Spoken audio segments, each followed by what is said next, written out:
Comment down below where you're watching from and don't forget to like and subscribe if you hate Karen.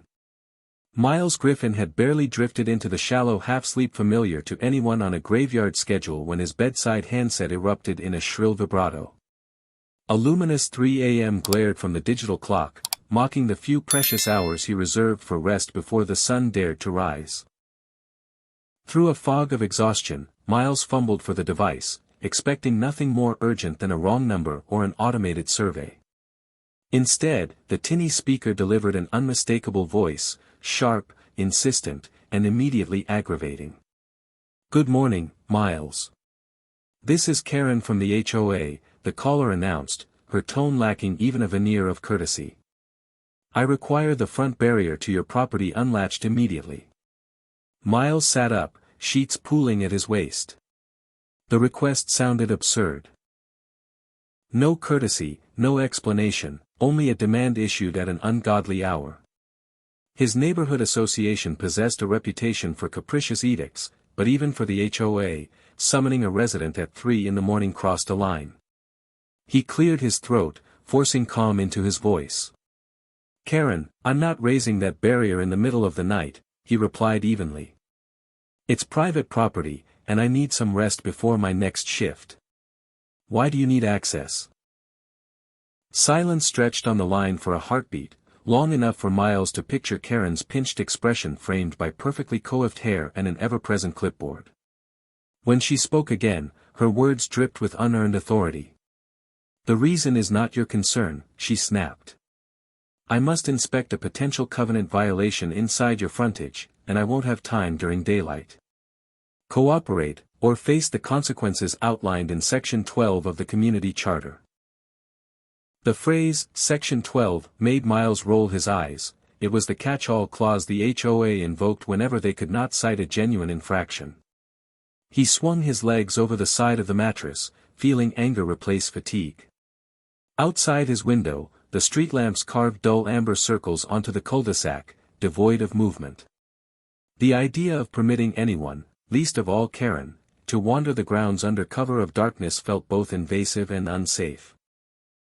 "Look," he said, voice tightening, "if there's a legitimate issue, you can schedule an appointment at a sane hour, and I'll be present. Right now, the barrier stays secured." The line crackled with Karen's quickened breathing. She launched into a litany of threats, administrative penalties, legal proceedings, even a notation in the association's monthly bulletin shaming non-compliant homeowners. Each ultimatum rang hollow to Miles, who had navigated far tougher authority figures during years of supervising a steel plant's overnight crew. Finally, he cut her off. "Submit whatever paperwork you think necessary, but my property remains closed until daylight," he stated, then thumbed the red icon, severing the connection. In the sudden quiet, Miles exhaled slowly, heart hammering. The absurdity of being bullied by the HOA at 3 a.m. felt surreal, yet his refusal filled him with a measured pride. He set the handset back on the nightstand, determined to salvage what remained of his dwindling rest, all the while unaware that the night's disruption had only just begun. Miles Griffin sat motionless on the edge of his mattress, handset pressed to his ear while the red digits on his bedside clock crept toward 3:02 a.m. He had asked the obvious question, why the HOA president needed to breach his front barrier at this hour. Yet Karen answered with nothing but hauteur wrapped in silence. When she finally spoke again, her voice carried an edge that made the late-night quiet feel brittle. "Mr. Griffin, I advise you not to obstruct an official request," she intoned. "Immediate entry is required." Miles pinched the bridge of his nose, forcing his tired mind to focus. He pictured the sleepy cul-de-sac outside, its lamplight puddled on empty asphalt. "Required for what, Karen?" "If there's an emergency, fire, gas, medical. You call first responders, not me." "There are circumstances you don't need to know," she replied. The answer was a deadbolt slammed against transparency. "Unlatch your barrier, return to bed, and the HOA will handle the matter." Miles's gaze drifted to the framed photograph on his dresser, his father in a molten haze of the steel mill, teaching him that rules matter only when applied with sense. Tonight, sense was in short supply. He drew a breath. "You're asking me to surrender my property at 3 a.m. without any justification," he said slowly. "That is unreasonable and unsafe. Present the concern in daylight, with documentation, and I'll cooperate." Karen exhaled a brittle laugh, the sound of someone unaccustomed to being challenged. "Your stance is noted. However, refusal to comply places you in violation of Article 7, subsection C, obstruction of HOA inspection. Non-compliance can incur administrative surcharges. Unlock the barrier." Miles's pulse thudded, not with fear but with incredulity. Administrative surcharges meant $50 slips taped to mailboxes for trash cans left out too long, not surprise dawn raids. Article 7 doesn't supersede common-sense safety. "I'll meet you tomorrow, Karen." "Now good and I, Mr. Griffin," she cut in, her syllables sharpening, "I represent the collective welfare. Your personal fatigue is irrelevant. The HOA's authority ends at my deed line." He didn't raise his voice. He simply rolled steel over it, the same tone he used on reckless forklift drivers at the mill. "Bring paperwork or bring a sheriff, but until then, the barrier stays put." A hush fell. Miles imagined Karen's manicured nails drumming a desktop as she recalibrated. When she spoke again, her words slid through clenched teeth. "Refusal duly recorded. A follow-up action will occur. Remember, cooperation reflects on your frontage status and resale prospects." The implication? That she could tank his property value with a few keystrokes on the HOA newsletter, wasn't lost on him. But fatigue had burned into frustration, frustration forged resolve. "Noted," he said, and thumbed the call to mute rather than end it, giving himself a moment's silence. His bedroom felt smaller now, the night heavier. He could either cave to bureaucratic bullying or uphold his boundary. The choice resurfaced memories of overtime shifts where corners begged to be cut, yet he'd insisted on protocols because safety demanded it. Tonight's protocol was simpler: don't open doors for strangers at 3 in the morning, especially not self-important neighbors with vague agendas. He unmuted. "Karen, I will not provide access. File your notice. Good night." Then he pressed END before her retort could slither through the speaker. The room returned to stillness, punctuated only by the clock's quiet march. Miles lay back, heart drumming against the quiet. He doubted sleep would reclaim him, but at least he'd reclaimed a principle: respect must be mutual, even under the bright banner of an HOA. He closed his eyes, unaware that the next knock on his door would not come from a phone. 2 minutes later the handset vibrated again, its screen flashing the same association hotline. Miles's thumb hovered, tempted to let it ring into the void, but curiosity overrode irritation. He accepted. Karen's voice arrived already at a boil. "Your refusal is on record.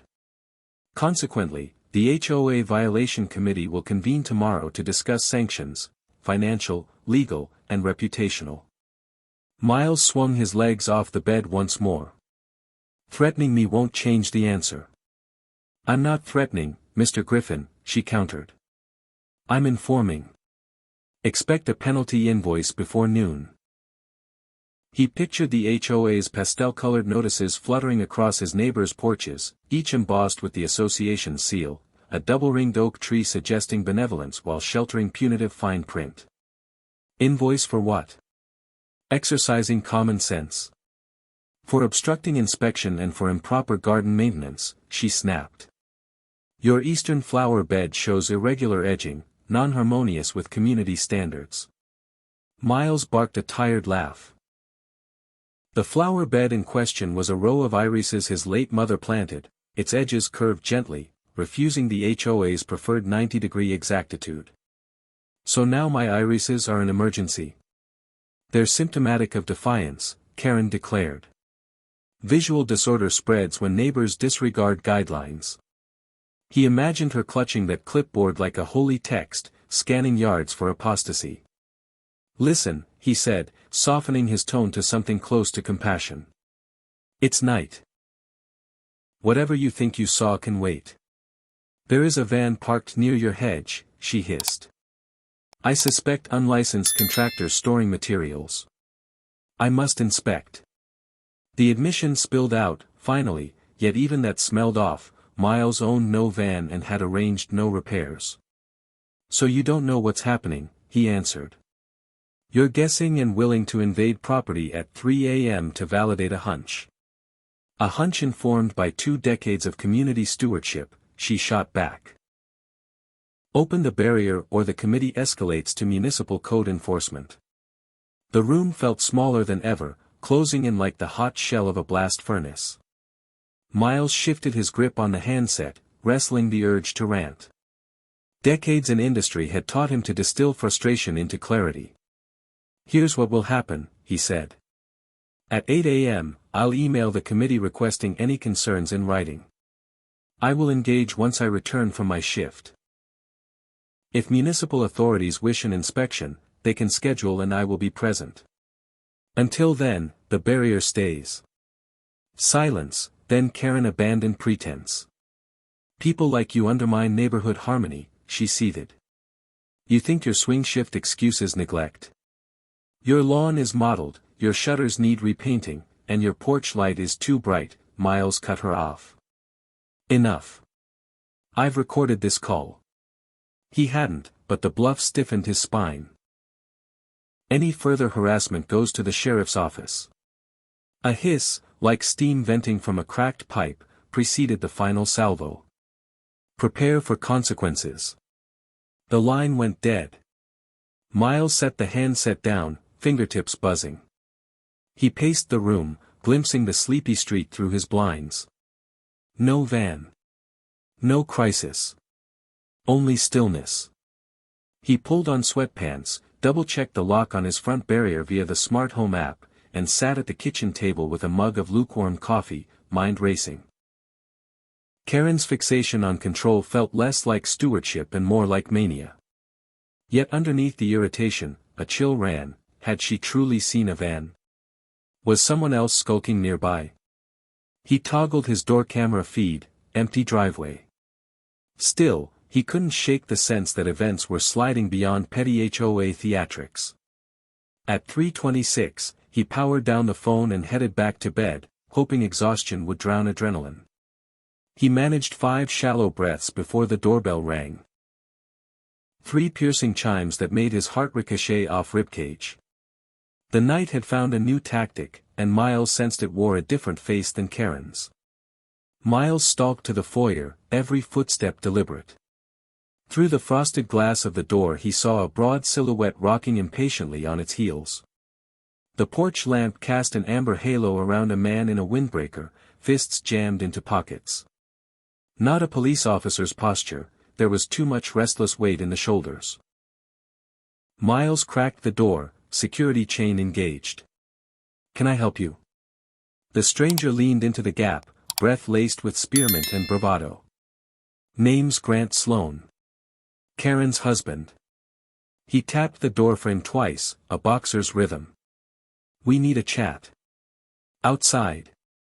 Even in dim light, Miles recognized the breed, high school quarterback gone to seed, still trading on old intimidation tricks. "Whatever the HOA requires can wait until morning," Miles replied. "Good night." He began to close the door. A palm the size of a shovel smacked the wood. "Hold on. I'm trying to be neighborly here. Karen's upset, can't sleep. You gonna fix that, or do I?" Miles measured the man, 6+ feet, thick-necked, but his stance betrayed a slight sway, maybe alcohol or adrenaline. "I'm not opening the barrier," Miles said. "Take it up with the committee." Grant chuckled, tapping his temple. "You think paperwork solves everything? How about we take a walk to the gate and you put in a code like a gentleman?" "No," Miles's voice was asphalt flat. Grant's smile soured. "Buddy, you're making this harder than it has to be." Miles felt heat climb his spine. He loosened his stance, recalling the boxing gym his father had dragged him to as a teen, elbows tucked, weight balanced. "Step off my property, Grant." Instead, Grant wedged a boot into the doorway, stretching the chain. The gesture yanked Miles across a threshold of patience. "Last warning," Miles said, tone low. From behind Grant came Karen's voice, shrill and cracking in the cold air. "Handle it, Grant. We have bylaws to enforce." Grant smirked. "See? The lady's spoken." He shoved, snapping the chain with a tinny plink. The foyer seemed to tilt. Miles's pulse slowed, every beat a metronome. He stepped back, giving ground deliberately until both men faced each other in the entryway's narrow corridor. Grant lunged, aiming to grab the collar of Miles's t-shirt. Years of football drills flashed in muscle memory. Miles rotated, deflecting the grab, then planted a shoulder into Grant's ribs, channeling leverage. Grant wheezed, staggered, yet swung a looping right. Miles slipped inside the arc, clasped Grant's wrist, and pivoted into a textbook hip throw, dumping the larger man onto the ceramic tiles. The house shook with the impact. Grant cursed, wind knocked from lungs. Miles dropped a knee between Grant's shoulders, pinning him, forearm braced against the back of the neck, secure enough to hold but not injure. Over Grant's sputtering he heard Karen shriek outside, the sound of authority collapsing into panic. "Don't move," Miles ordered. Grant tried to buck, pressure increased. "I said don't." Miles's phone buzzed on an end table, neighbor Linda across the street, texting everything okay. I heard shouting. He ignored it, focusing on the man beneath him. Grant's breaths whistled, the earlier confidence had leaked out like air from a punctured ball. "Get off, we were just talking." "Breaking and entering isn't conversation," Miles said. He craned his neck toward the open doorway. Karen stood a few feet back, cell phone in hand, floodlit by the porch lamp, her expression oscillating between fury and fear. "You assaulted him," she screamed. "He breached my door." "I defended myself," Miles replied, voice level. Blue strobing light painted the street, squad car arriving faster than Miles expected. Perhaps Linda had dialed 911. Footsteps pounded up the walkway. Time slowed again, but this time Miles ceded control willingly. Official eyes could sort the chaos now brewing on his threshold. Officer Mia Vega reached the doorway first, partner Leon Chen close behind. "Hands where I can see them," she barked. Miles complied, raising his free hand while keeping the other braced against Grant's shoulder blade. Grant attempted a groan that sounded like protest. "Suspect subdued," Miles said evenly. "He forced entry and assaulted me." Officer Chen cuffed Grant with practiced efficiency. Grant's protest slurred into a tirade about just talking and HOA business, but the officers listened with cool detachment. Vega turned to Miles, noting the broken chain dangling from the jamb. "Did he damage the door?" "Yes, and he ignored several warnings," Miles answered. He recounted the sequence in clipped, shift supervisor cadence: phone call, threats, forced entry, physical confrontation. Outside, Karen paced the walkway, flashlight app trained theatrically on her clipboard. "Officers, my husband is performing a community compliance check." Officer Vega raised a hand. "Ma'am, step back." Her professional calm sliced through Karen's rhetoric. "We'll speak with you after we secure the scene." Grant, now seated on the porch steps in cuffs, hurled a sideways glare at his wife. "They're pinning assault on me." "Because you assaulted me," Miles countered, arms folded. Officer Chen collected photographs of the broken chain, tile scuffs, and Grant's torn windbreaker. Standard evidence, yet each shutter click felt to Miles like a nail closing a lid on the night's absurdity. When Vega finally turned to Karen, the HOA president launched into a rehearsed monologue about vans, illicit materials, and Miles's aggressive refusal. Vega asked a single question: did you witness the assault? Karen faltered. She had been on the lawn. Officer Chen checked Grant's license, then scanned dispatch. No prior criminal record, just a speeding ticket. Chen read the charge aloud, assault and trespassing. Grant's shoulders sagged, bravado dripping away. Karen advanced, voice rising. You can't arrest him. The HOA grants us implied access under covenant. Vega's brows knit. An HOA covenant does not override criminal law. If you wish to contest, file through the court. Right now, your husband goes downtown for processing. Karen's outrage pitched higher. I'll have your badges for this. The board will. Chen handed her a citation instead, disturbing the peace, 3:05 a.m. The sheet fluttered in her trembling grip like a white flag she refused to wave. Miles exhaled a breath he didn't know he'd trapped. The strobing light ceased as backup cleared, dawn hovered at the horizon, smearing gray across the sky. Vega took Miles's statement one more time, voice gentler now that adrenaline had ebbed. Will you press charges? Yes, Miles said. The word tasted cold but necessary.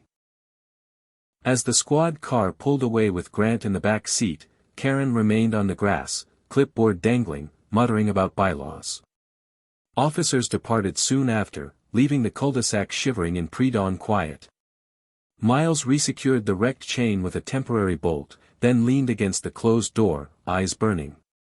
The incident replayed in fragments, the phone's shrill ring, the shattered chain, Grant's surprised wheeze. He rubbed his temples. Tonight's battle line had been clear. Privacy versus control. Control lost. Yet unease lingered. Karen's obsession bordered on irrational, but obsession often had roots, fear, rumor, something. What had she expected to find through that barrier? The question echoed without answer as first light seeped under the blinds. The following afternoon, after a 10-hour shift supervising welding bays, Miles returned home to find a sealed envelope wedged in his doorframe, issued by the HOA compliance office. He half expected a fresh threat, but the document merely acknowledged ongoing investigation and requested he submit a written statement within 72 hours. No fine attached, yet. Inside, the house smelled of coffee gone stale. Miles collapsed onto the couch, boots still on, and let the muted television fill the silence. Local news scrolled a ticker about a community meeting concerning overnight disturbances. He muted it again, uneasy that neighborhood gossip would warp the story. At dusk a knock sounded, gentler than Grant's sledgehammer approach. Opening the door, Miles found Officer Vega out of uniform, holding a slim folder. Mr. Griffin, I'm off duty, she said. Mind if we talk? He stepped aside, curiosity outweighing fatigue. Vega sat at the breakfast bar, flipping open the folder. Grant Sloan made bail. His attorney's arguing self-defense, says you provoked him. Miles arched an eyebrow. In my own foyer? Exactly. We have your statement and 911 audio, so the case is strong, but his lawyer wants to negotiate a plea, drop trespass if you accept apology and restitution.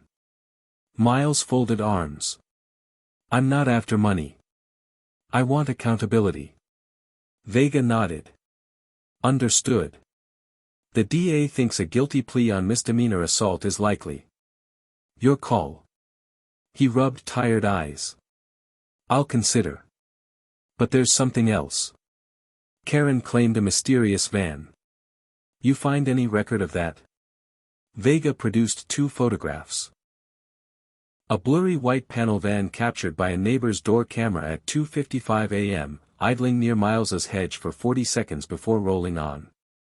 No plates visible. We're checking traffic cams, Vega said. Could be nothing, could be hauling tools for a remodel down the block, but the timing is odd. A chill rippled over Miles's shoulders.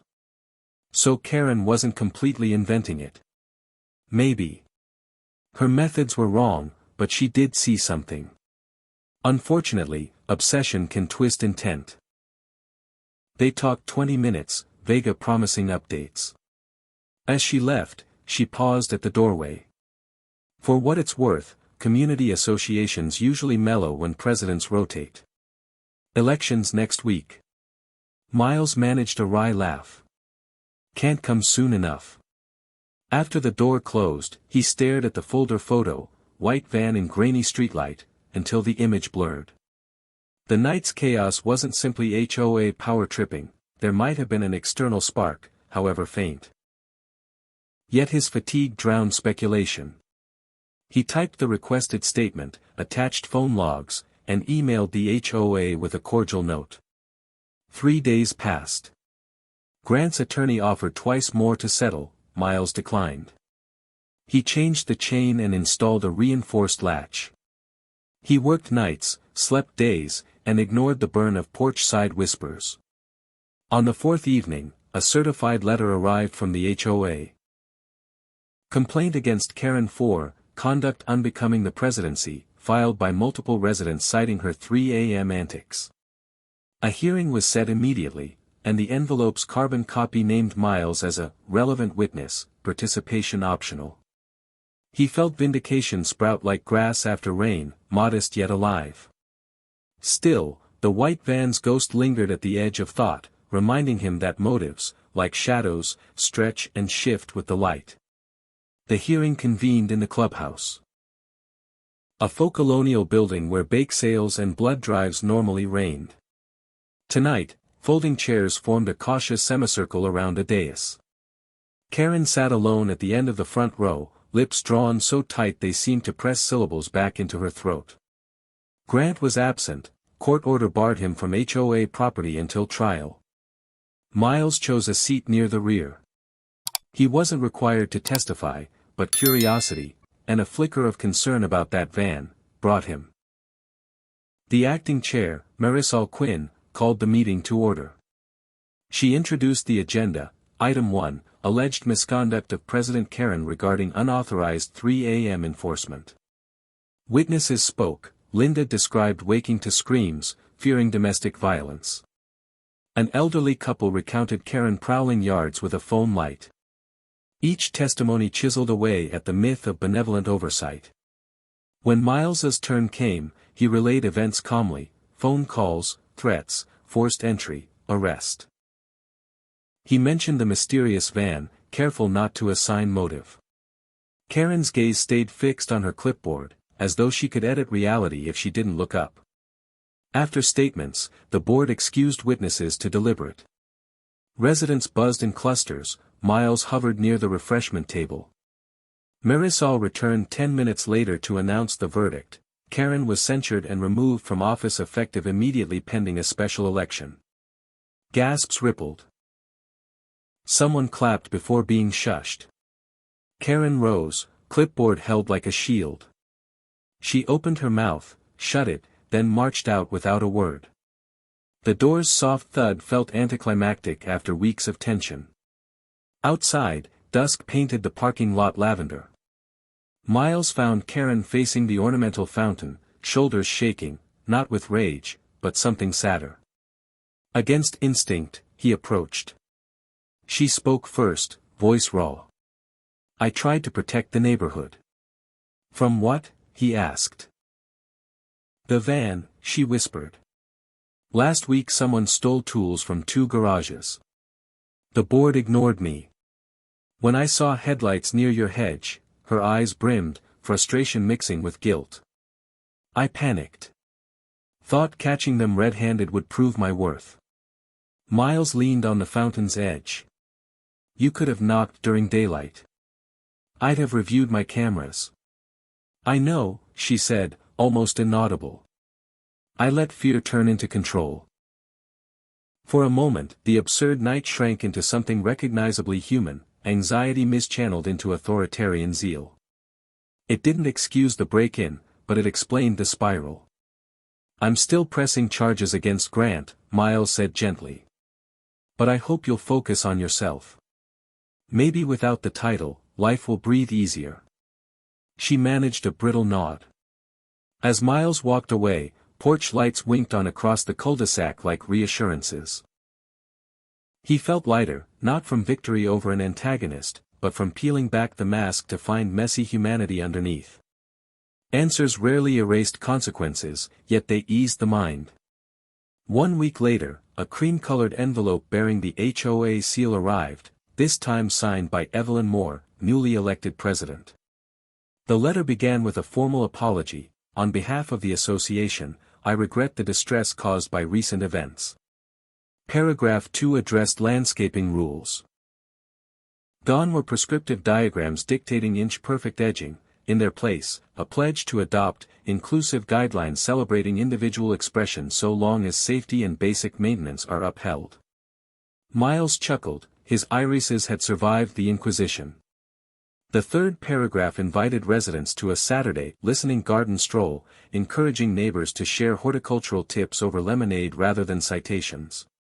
The tone felt less edict, more embrace. Miles taped the letter inside his pantry door, visible proof that a community could self-correct. He sent a brief reply thanking President Moore and expressing willingness to volunteer for the neighborhood watch, now structured cooperatively with local police rather than midnight vigilantes. That Saturday, sunlight pooled across lawns as residents meandered, trading cuttings and stories. Miles found himself laughing with Linda over the curious resilience of HOA politics. Children chalked hopscotch grids on sidewalks Grant once stalked like a sentry. Karen did not appear, but rumor held she'd accepted counseling and intended to run a small craft plant stand at the weekend market. Transformation, Miles mused, often starts at rock bottom, sometimes paved by censure notices. As afternoon waned, Evelyn Moore paused beside Miles's irises. "Your mother's flowers." He nodded. "They're lovely," she said simply, and moved on. No clipboard, no tape measure. Just appreciation. Miles felt tension he hadn't known lingered dissolve into the warm air. Later that evening Miles reclined on his porch swing, twilight brushing the sky a smoky rose. Wind chimes clinked, soft, orderly music against memories of clattering chaos. He sipped mint tea and watched solar lamps blink awake along the walkway he defended with muscle and principle. He thought of Grant, whose court date loomed, of Karen, unmoored yet perhaps finding gentler ground. Of Officer Vega's calm firmness, of his own surprise at standing firm without slipping into aggression. Each thread wove into a fuller picture. Community was neither benign nor malignant, it mirrored the intentions poured into it. Miles opened the HOA's new digital portal on his tablet. The landing page showcased upcoming events. Tool marking clinic with local police, compost exchange weekends, a night shift neighbors, forum acknowledging residents like him whose lives tilted opposite the 9-to-5 sun. Small signals, yet they said, "We learned." He closed the app and gazed at the rebuilt front barrier, now fortified but painted a welcoming sage green. Boundaries, he realized, needn't be brutal, they could be clear and still inviting, like a sentence with proper punctuation. A final gust rustled the irises. Miles smiled, thinking of his mother's quiet insistence that flowers listen better than people. Perhaps the blooms had absorbed the night's acrimony and transmuted it into petals. Under the first stars, Miles allowed himself a rare indulgence, satisfaction. Not triumph over an enemy, just the steady glow that follows alignment between principle and outcome. He had faced an absurd hour, upheld reason, and watched common sense reassert itself like dawn after blackout. In the ledger of life, that felt like a credit well earned.